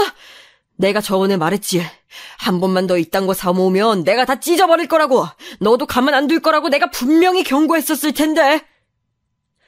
아빠는 주방 가위로 여동생이 고이고이 모았던 스티커들을 죄다 잘라버리셨어요. 여동생은 울면서 난리를 치다가 아빠를 말리려고 매달렸는데 아빠의 팔 힘에 내동댕이 쳐졌고 하필 침대 모서리에 머리를 박고 쓰러졌어요. 정신을 잃고 쓰러져 있던 여동생을 아빠는 모른 척했습니다. 그저 자는 줄로만 알았대요. 울다 지쳐서 그냥 잠든 거라고 생각했대요. 어찌 보면 별거 아닌 사고로 끝날 수 있는 일이었는데 바로 조치를 취하지 않았던 탓에 여동생은 뇌에 이상이 생겨버렸어요. 사람 몸이라는 게 그토록 허무하리만치 나약한 것이더군요. 어째서 어르신들이 쓰러지고 나서 거동이 힘들어졌다고 하시는지 전 이해할 수 있었어요. 여동생이 그렇게 된 걸 봤었기 때문에 뇌에 이상이 생기면 인생이 힘들어진다는 걸 제대로 실감했죠. 초기엔 다른 증세를 보였지만 1년 정도가 지나자 다른 것들은 거의 다 괜찮아졌고 다만 말이 어눌해졌어요. 여동생은 그 이후로 똑바로 말을 하지 못하게 됐고 민첩성도 떨어졌죠. 무슨 일이 벌어지면 바로바로 반응을 하지 못했고 상황 판단력도 남들보다 느렸습니다. 이게 다 내 잘못이야. 나 같은 사람을 엄마로 두지만 않았어도 우리 애들이 고통받진 않았을 텐데. 여동생을 간호하는 기간 동안 엄마는 많이 절규하셨습니다. 아빠가 습관적으로 남 탓을 하신다면 엄마는 스스로의 탓을 강박적으로 하셨지요. 여동생의 일 이후로 부모님은 더 이상 부부라고 볼 수 없게 됐어요. 법적으로만 부부였을 뿐 가정은 이미 깨진 상태였습니다. 1년의 과정을 겪는 내내 저는 늘 방치되어 있었어요. 늘 알아서 늘 혼자서 다 해내며 일상을 살아야 했죠. 제 생일날 제가 슈퍼에 가서 사온 카스테라 빵으로 혼자 생일 축하를 했었거든요. 500원짜리 생크림 따로 사온 걸 카스테라 빵 위에 발라서 저만의 케이크를 만들고 혼자 생일 축하 노래를 불렀는데 딱 하필 그때 외할머니께서 저희 집에 오셨어요. 반찬거리를 챙겨서 모처럼 방문을 해주신 것이었고 제가 그날이 생일이었으며 혼자서 축하하고 있던 상황임을 아신 외할머니께선 그 자리에서 오열하셨어요. 한창 예민한 사춘기 아이가 이렇게 지내고 있다는 게 너무 불쌍하다고 하셨죠. 이상했어요. 때리는 아빠도 화를 내는 엄마도 제가 돌봐야 하는 여동생도 집에 없는 상황이 저는 평온했는데 도대체 뭐가 불쌍하다고 하시는 건지 이해가 안 됐었죠. 제가 그렇게 생각하는 것 자체가 너무 가엽다고 하셨던 외할머니의 말씀을 시간이 지나고 나서야 이해하게 됐네요. 외할머니께선 그날을 계기로 결단을 내리셨고 엄마에게 이혼을 강력히 종용하셨어요. 아빠란 인간이 이혼을 계속 안 해줬기 때문에 별 수 없었던 거였는데 외할머니께서 강하게 밀어붙이시니까 엄마도 다시 힘을 내서 이혼에 사력을 다하셨죠. 제가 고등학교 1학년 때 두 분이 이혼을 하셨어요. 이혼 성립을 위해서 오래 살았던 그 집은 아빠의 몫이 되어버렸고 그 외 재산은 없었기 때문에 저는 엄마와 여동생과 나와서 외갓집 근처의 동네에서 살게 됐어요. 당연히 전학도 갔고요. 새로운 환경이었으니 이때부터 저는 밝은 척을 꾸며낼 용기가 생겼어요. 나를 모르는 사람들에게 나의 우울함을 보여줄 필요가 없다고 판단했던 것이죠. 그래서 새 학교의 친구들에게 평범하고 평탄한 집에서 살아온 척, 밝고 당당한 성격인 척 연기를 해나가기 시작했어요. 가족 이야기를 깊이 나누다 보면 제 안의 그늘이 숨겨놓은 가정사가 들통날까봐 그런 주제는 아예 피했고요. 여동생이랑 나이 차이가 나서 같은 학교에 다닐 일이 없었기 때문에 제 여동생이 뇌에 손상을 입어서 남들과는 조금 다르다는 사실을 굳이 밝힐 필요도 없었죠. 저는 나도 동생이 있는데 천방지축이라서 자주 싸운다는 식으로 제 여동생의 존재를 친구들에게 알렸었네요. 비겁하고 구차한 거짓투성이었어요. 제 자신을 방어하기 위한 수단이기도 했지요. 외할머니께서 주로 여동생을 신경 써주셨고 덕분에 저는 수험생으로서 공부에 매진할 수 있었어요. 대학을 어디로 가느냐에 따라 내 인생이 달라진다고 외삼촌이 귀에 딱지 않도록 말씀해 주시는 데는 다 이유가 있겠지. 어디 한번 죽어랍시고 해보자. 저는 죽었다 생각하고 공부에 매달렸습니다. 힘들고 지칠 때면 아빠를 떠올렸어요. 이혼해 줄 테니까 집 내놓고 애들 데리고 꺼지라고 엄마한테 비웃음을 날렸던 아빠의 마지막 모습을 떠올릴 때면 자연스럽게 전의가 불타올라서 코피 터지도록 공부에 몰두할 수 있었답니다. 그 집을 벗어나고 아빠한테서 멀어지고 나니까 비로소 제 과거가 잘 보였거든요. 아빠라는 인간 때문에 얼마나 어두운 그늘에서 살았어야만 했는지 그 억울함이 뒤늦게 밀려왔거든요. 아빠가 무서워서 오줌을 지리고 잘못한 것도 없는데 용서해달라면서 손이 발이 되도록 빌어야 했던 제 과거가 너무나도 비참했어요. 그래서 복수심이 들었던 것 같아요. 반드시 멋진 어른이 돼서 아빠에게 갚아주겠노라 다짐했죠. 엄마도 호강시켜드리고 싶었고 여동생도 안락하게 잘 살 수 있도록 해주고 싶었어요. 그렇게 코피 쏟아가면서 공부를 했습니다. 제가 수험생으로 열의를 태우는 동안 엄마는 이모랑 장사를 시작하셨어요. 외가는 첫째가 외삼촌, 둘째가 엄마, 셋째가 이모 이렇게 3남매였는데요. 이모는 원래 결혼하기로 약속했었고 양가 인사까지 다 마친 남자가 있었지만 알고 보니 그 남자가 사기꾼이었대요. 그 남자의 부모라고 봤던 사람들도 진짜 부모는 아니었고 같은 사기꾼 한패였다네요. 그 남자가 만나고 있었던 다른 여자한테서 듣고 그 진실을 알게 된 이모는 그 후로 마음의 문을 닫고 살았죠. 그 남자에게 돈도 많이 바쳤었다고 했거든요. 정신적인 충격이 커서 칩거 생활까지 하면서 오래 방황하다가 직장 생활을 시작하셨고 직장 동료의 소개로 이모부를 만나게 되셨던 거예요. 이모부는 당시에 은행에서 일을 하고 계셨어요.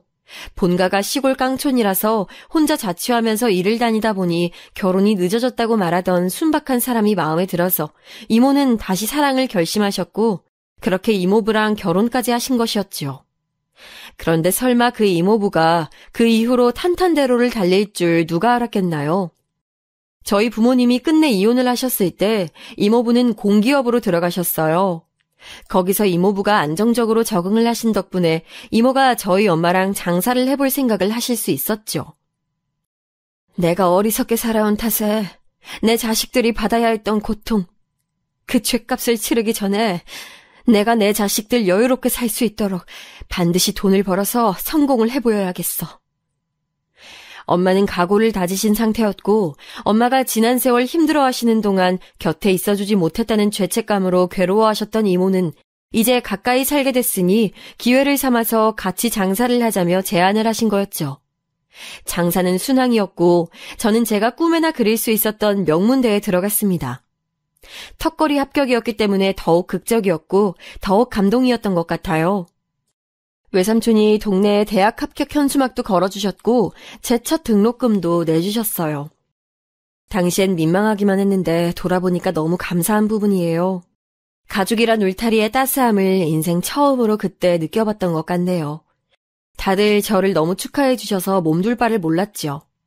전 이제 시작이라는 생각으로 대학 생활을 열심히 했어요. 제 안에는 여동생 몫까지 2배로 열심히 해야 한다는 강박이 있었거든요. 한눈 팔지 않고 성적 관리에 매진하면서 대학을 다녔습니다. 그러는 동안 엄마와 이모의 가게는 대박 행진을 이어가고 있었어요. 이쯤 되면 아빠라는 작자 엄청 땅을 치고 후회하겠는데? 자기를 벗어난 처자식들이 완전히 날개 달고 성공하고 있으니 알게 되면 얼마나 배가 아프실까? 때때로 저는 그런 생각을 하고 있었는데요. 대학 졸업을 앞두고 날아든 아빠의 소식에 저는 멍해지고 말았어요. 아빠가 병원에 계시는데 사실 날이 얼마 안 남았다고 하였습니다. 엄마랑 제가 오랜 침묵을 지키며 생각에 빠져들었죠. 가봐야 하나 말아야 하나, 가면 무슨 말을 해야 하나, 욕이라도 실컷 해주는 게 나을까 이런저런 생각들도 엄마나 저나 심란한 시간을 보냈습니다. 아빠는 그놈의 술을 못 버려서 간이 망가지셨던 건데요. 간이 무너지자 다른 장기들도 따라서 무너졌고 친가 식구들에 의하면 한 차례 억울한 의료사고도 겪은 탓에 아빠의 몸은 손쓸도리가 없게 되었다고 했어요. 오랜만이네요. 잘 지내셨냐고 묻긴 어렵겠어요. 이렇게 누워 계시니까. 저는 엄마와 함께 아빠를 찾아갔고 병실에 들어가자마자 엄마는 한숨과 함께 고개를 휙 돌려버렸어요. 그러실 만도 했죠. 왜냐하면 병상의 아빠는 너무 참혹하리만치 볼품없게 야위어 있었고 안색도 아주 안 좋았으니까요. 엄마가 차마 고개도 똑바로 못 드시고 말도 못 하시길래 제가 먼저 입을 뗐던 거예요. 그런 저를 빤히 보시던 아빠가 희미하게 웃으셨죠. 너는 잘 지냈나 보구나. 대학도 잘 가고 장사도 잘 되고 아주 잘들 살았네. 아빠, 우리한테 무슨 하실 말씀 따로 없으세요? 저랑 엄마는 아빠한테 듣고 싶은 얘기가 정확하게 있는데요. 제가 쓰고 살아온 걱정 없고 마냥 해맑은 사람이란 가면은 아빠 앞에서 너무나도 쉽게 벗겨졌어요. 저는 감정을 바로 주체하지 못한 채로 손까지 덜덜 떨면서 아빠한테 따졌죠. 그런데 아빠가 놀랍게도 힘 빠진 그 눈빛으로 저를 바라보면서 이렇게 답하시는 거예요. 미안하다. 미안했다. 용서받을 수 없는 죄를 내가 지으며 살았었다. 잘못 살았었다. 제 옆에서 엄마가 깜짝 놀랐는지 입을 틀어막으시면서 아빠를 보시더라고요. 저도 제가 잘못 들은 건가 했어요.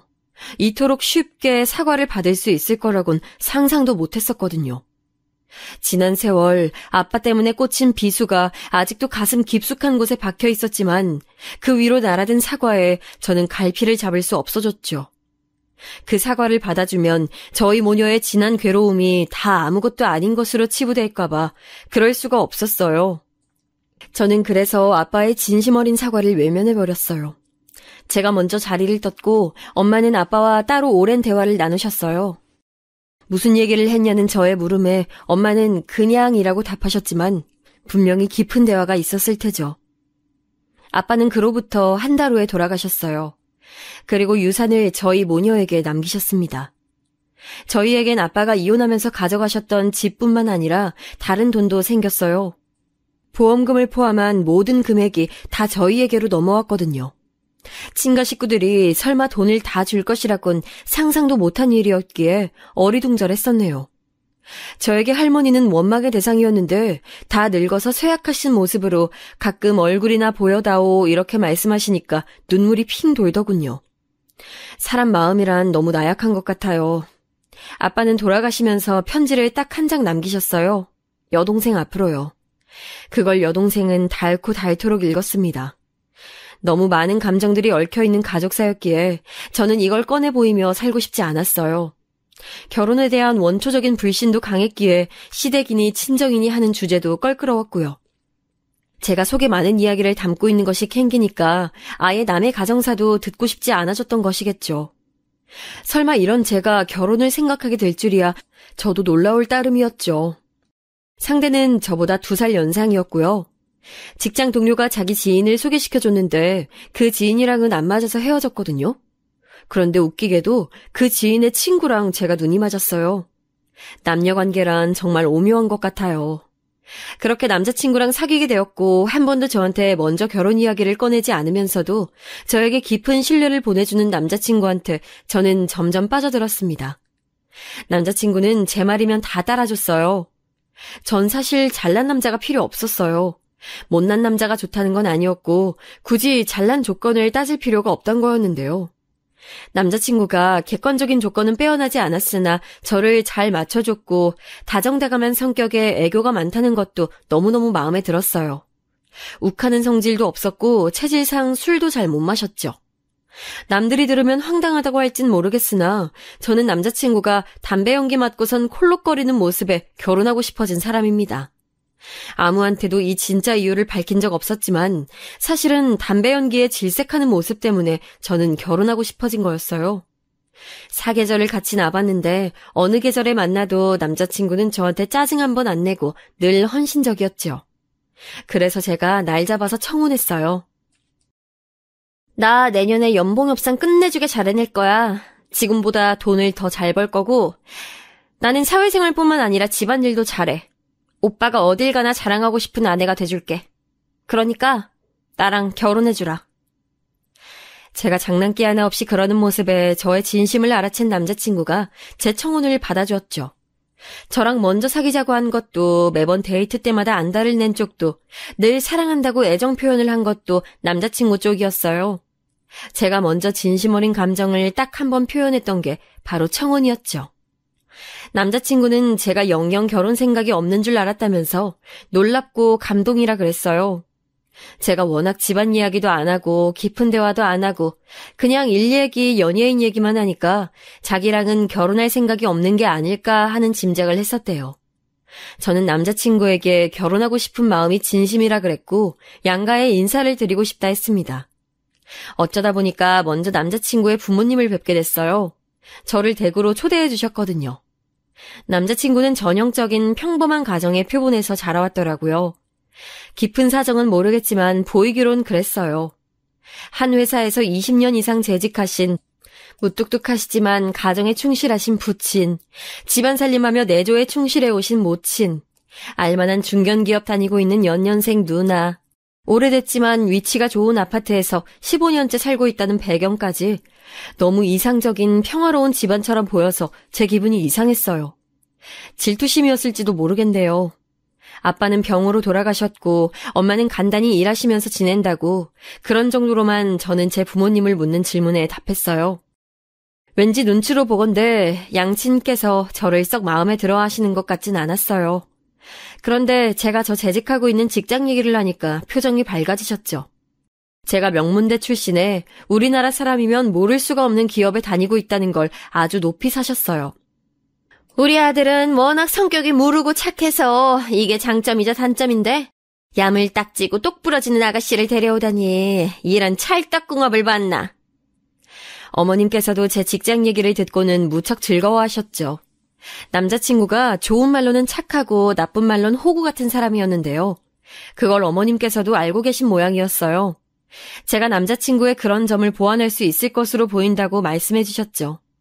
그 다음으로 다시 두 분을 뵌 자리가 상견례장이었답니다. 원래 그렇게 의도한 건 아니었는데 식사 한 끼 다 같이 하자고 얘기가 나왔다가 그게 상견례장으로 의미가 커져버렸어요. 온갖 풍랑을 다 헤쳐온 분이 저희 엄마이신데 절대 그런 자리에서 얕잡아 보이실 분이 아니었죠. 수수한 인상을 하고 계시지만 말 한마디 한마디에 강단 넘치고 묘한 카리스마를 풍기는 저희 엄마 앞에서 남자친구의 양친께서는 별다른 말씀조차 못하셨어요. 그렇게 정신없이 장사를 하다가 작년부터 쉬고 있고요. 지금은 건물 관리 일이나 하면서 제 시간 쓰고 있네요. 행여나 저희 측에서 애들 결혼하는데 드는 비용 부담을 적게 할까봐 하는 걱정은 안 하셔도 되고요. 딸애 결혼시키려고 저도 엄마로서 방비는 많이 해놨답니다. 저희 엄마가 두루뭉술하게 말씀하시길래 저도 부연 설명을 끼얹진 않았어요. 남자친구 쪽도 집요하게 물어보진 않더라고요. 얼떨결에 성사된 자리였으므로 자세한 것들은 추후 이야기 나누고 조율하자는 것으로 자리는 마무리되었고요. 그런데 이틀 뒤 남자친구가 저한테 뜬금없이 저기 그런데 어머니께서 일하신다는 건물 있잖아. 거기 위치가 어디야? 무슨 일을 하시는 거야? 이런 걸 물어오는 거예요. 왠지 저의 촉이 남자친구가 자기 의사로 물어오는 건 아닌 것 같다 싶었지만 굳이 이걸 지적하진 않았네요. 아, 우리 엄마? 건물은 문정동에 있는데. 왜? 그냥 관리하면서 지내셔. 나도 자세한 건 사실 잘 몰라. 그래? 알겠어. 그냥 궁금해서 물어본 거야. 남자친구가 해맑게 대답할 때까지만 해도 어떤 일이 벌어질지 몰랐어요. 그로부터 며칠이 지났을 때였죠. 남자친구한테서 연락이 왔는데 목소리가 안절부절 당황한 게 느껴지더라고요. 저기 혹시 내일 시간 돼? 엄마가 너 좀 보자고 하셔서. 이렇게 갑자기? 무슨 일로 보자고 하시는데? 시간은 내일 저녁에 퇴근하고 괜찮아. 그러면 그때 보는 걸로 하자. 엄마가 너한테 꼭 하시고 싶은 말이 있으시대. 남자친구가 초조해하고 있다는 걸 알 수 있었어요. 궁금했지만 당장 내일 확인할 수 있을 테니 더 캐묻지 않고 참았죠. 식당에서 뵐 줄 알았는데 카페에서 저를 만나자고 어머님이 그러시더라고요. 장소에 나가보니까 어머니께선 이미 저를 기다리고 계셨습니다. 제가 두리번거리면서 남자친구를 찾으니까 그런 저를 비웃으셨죠. 우리 아들은 내가 일부러 오지 말라고 그랬어요. 내 말이라면 죽는 신용도 아는 효자라서 여기에 나올 수 없었던 거니까 아가씨가 이해를 좀 해주시고. 아무래도 밥까지 먹을 건 아닌 것 같아서 카페에서 보자고 한 건데 괜찮죠? 아, 네, 그럼요. 괜찮아요. 그런데 저는 갑자기 왜 보자고 하셨어요? 거두절미하고 내가 본론부터 말할게요. 나 이 결혼 시킬 수 없어요. 무조건 반대입니다. 왠지 어머님의 심상치 않은 표정을 봤을 때부터 짐작은 했지만 진짜로 그런 말을 들으니까 너무 어이가 없더라고요. 저도 모르게 실소가 터져 나왔어요. 당황스러워서 그랬죠. 웃어? 지금 내 말에 웃은 거예요? 이 아가씨가 내 말을 장난으로 들었나? 내 아들하고 당장 헤어져요. 워낙 착하고 여린 아이라 아가씨한테 먼저 헤어지자는 말 못할 거예요. 그러니까 아가씨가 헤어지자고 단호하게 끊어내주세요. 제가 왜 그래야 하는데요? 이유나 듣고 싶네요. 이런 상황에선 이유 먼저 말씀해 주셔야 하는 거 아닌가요? 말하는 뻔세 한번 시건방지기는. 억센이라는 자기 모친 따라서 딸도 성격이 그렇게 됐나 보죠?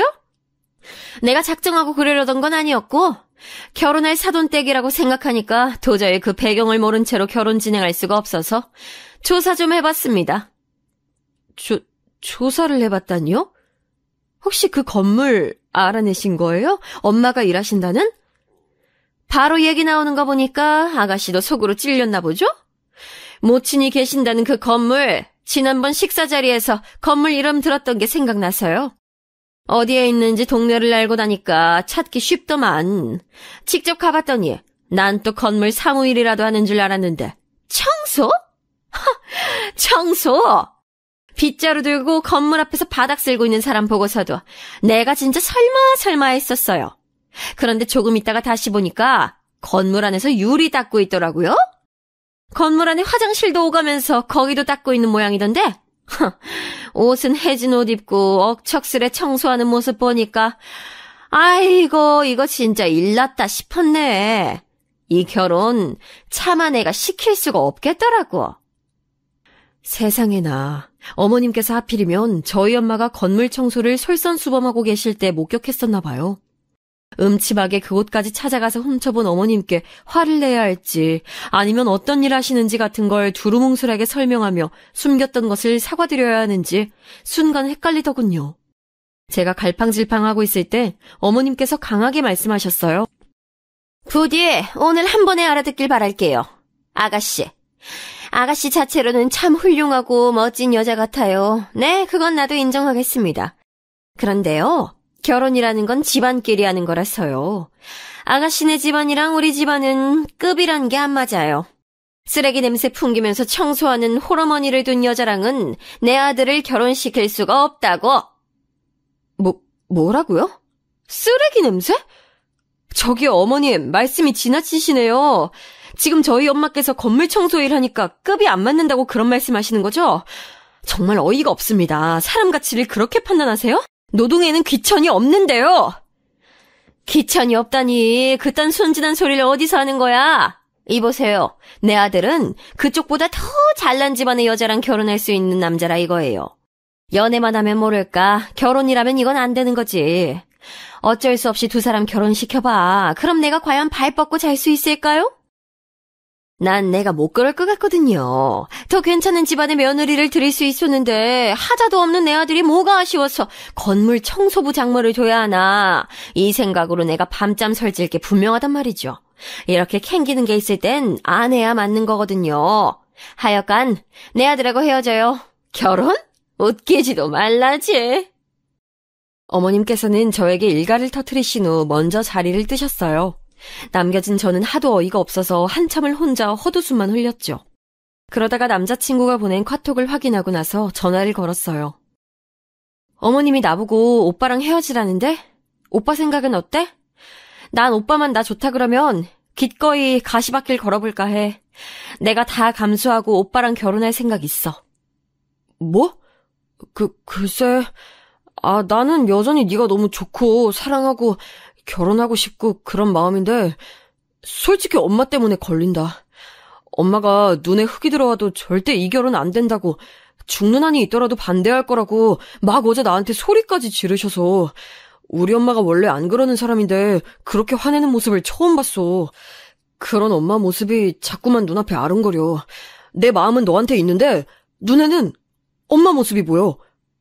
나 어떡하면 좋을까? 남자친구가 징징거렸습니다. 바로 우는 소리부터 하더군요. 연애하는 동안 이런 면모가 참 귀여우면서도 짜증이 났었어요. 나약하고 선택이나 책임을 자기가 지는 걸 무서워하고, 그런데 이젠 거기다가 마마보이라는 것까지 추가해야 한다니 머리가 아프더라고요. 제가 단호하게 물어봤죠. 오빠, 자꾸 울려고 하지만 말고 정신 차리고 지금 똑바로 생각하고 대답해. 나야 아니면 어머님이야? 내가 어떻게 선택을 해? 내가 어떻게 한 사람만 고를 수가 있어. 난 그런 잔인함이 없어. 그딴 소리 좀 제발 그만해. 그래서 어머님 반대 이겨내고 나랑 결혼할 자신 있어 없어? 난 그런 거 못해. 난 우리 엄마 못 이겨. 우리가 결혼하려면 네가 우리 엄마 설득하고 이겨줘야 돼. 난 엄마 반대 이겨낼 자신 같은 게 없어.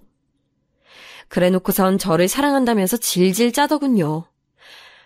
이딴 놈이랑 연애도 아니고 결혼을 하려고 했던 제 지난 결정을 후회했습니다.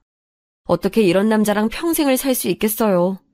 그래서 제가 그 어머님 말 맞다나 먼저 헤어지자고 그랬어요. 우린 인연이 아닌 것 같다고 했더니 응, 내가 미안해 라는 카톡만 엄청 보내오더군요. 그것마저도 마마보이처럼 보였어요. 저는 엄마한테 남자친구랑 파혼하게 됐다고 말씀을 드렸어요. 미래 계획에 이견이 있어서 크게 틀어졌다고 일부러 다른 핑계를 댄대요. 그리고 이틀 뒤 전 남자친구한테서 저희가 가려고 예약해뒀던 식당은 그럼 어떻게 해야 하냐고 연락이 왔어요. 참나, 그런 것 하나 해결을 못해서 한숨이 나왔네요. 알아서 취소하든지 하면 될 거 아니야. 왜 나한테 그런 것까지 물어봐. 아니, 오빠는 집에서 어머님이 다 해주고 오냐 오냐 해서 자립심 따위는 하나도 없이 자랐나 봐. 어머님이 잘못하셨네. 뭐라고? 우리 엄마 욕하지 마. 네가 뭔데 우리 엄마 욕하는 거야? 와, 자기 엄마 안 좋은 소리 듣는 건 싫나 보네. 오빠가 발끈하는 거 처음 본다. 그런데 그쪽 엄마가 우리 엄마 먼저 욕했던 거 알아? 쓰레기 냄새 풍긴다나 그런 말 써가면서. 그건 사실이잖아.